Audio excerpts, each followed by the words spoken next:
As I think of the university, I think of a university community.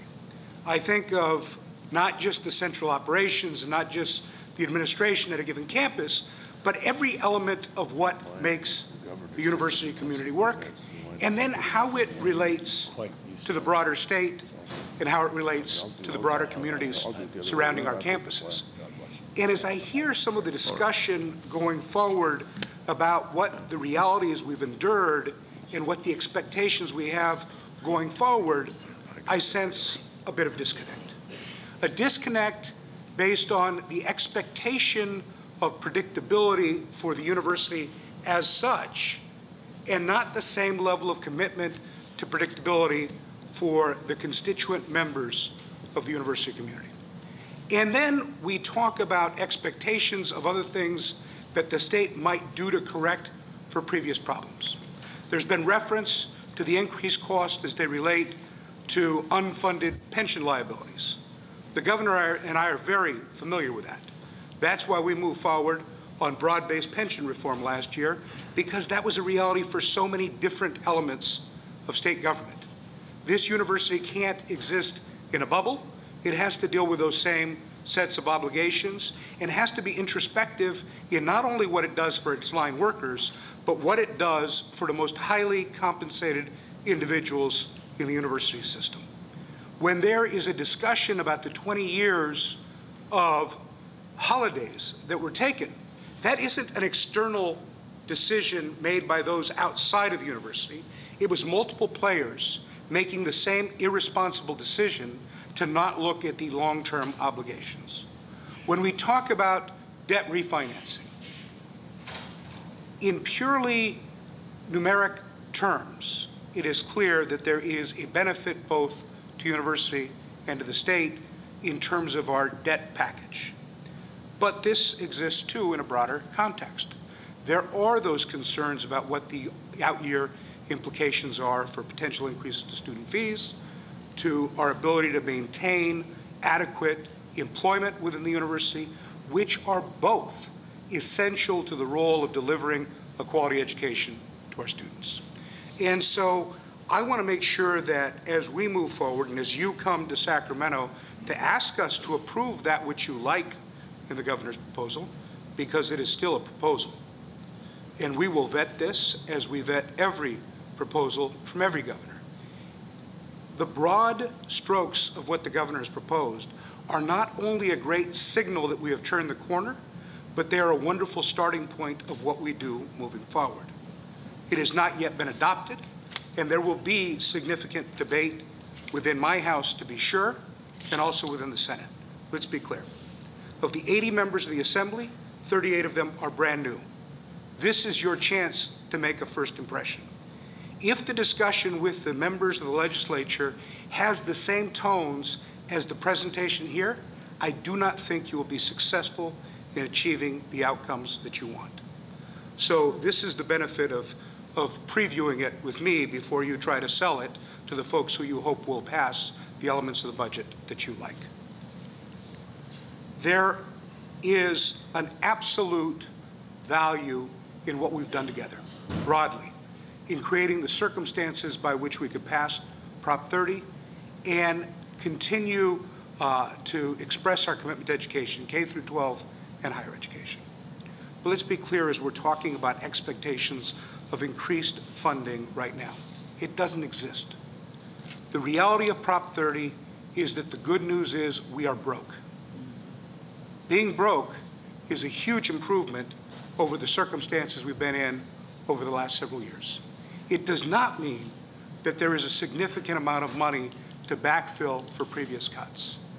You are all mindful of the collective impacts of those years and years of cuts, but they were also borne on many other sectors of this state.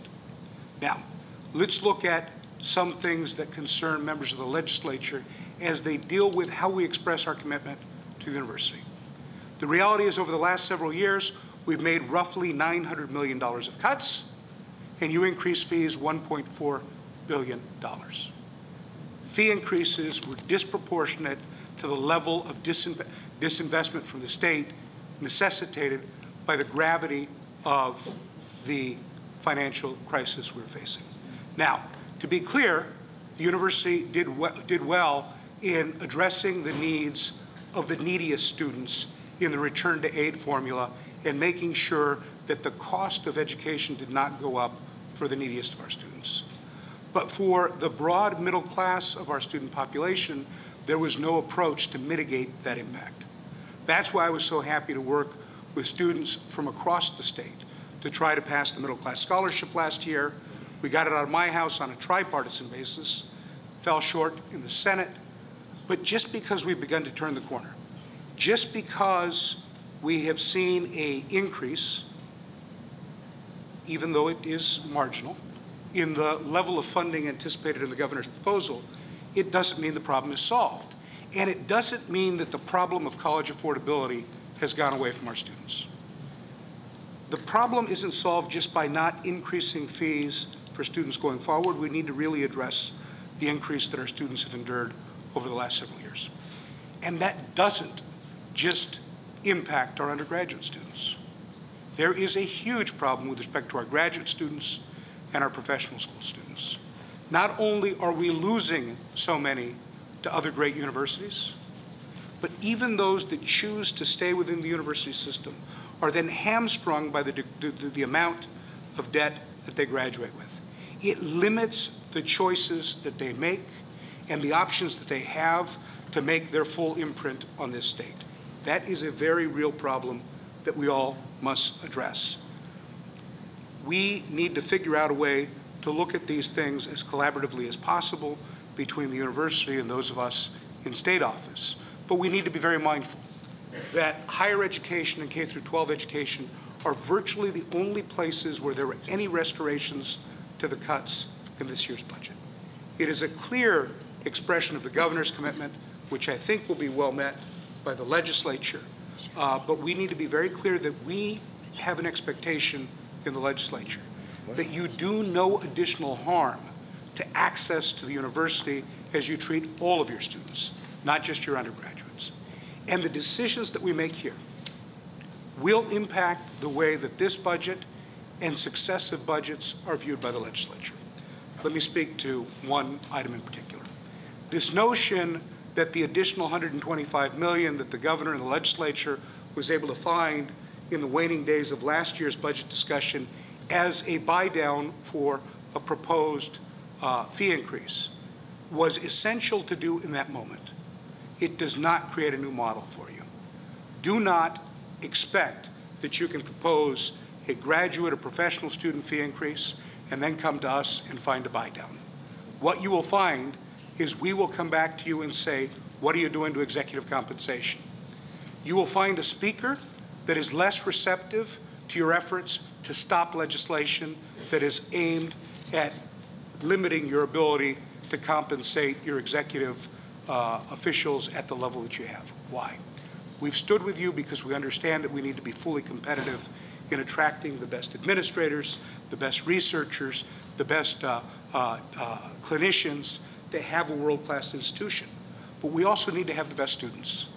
And if we make decisions that undermine our ability to have those world-class students, it will be met with a similar reaction by my colleagues in the legislature. So I think that what the governor has proposed and what we're discussing today is a good framework and a very positive sign of us turning the corner. But we have to be very clear in how we move forward as we try to grow this university and as we try to grow the state back as the economy recovers. Nothing can be done in a way that undermines our commitment to a broad-based university community that actually is continuing its commitment to affordability and accessibility. Thank you.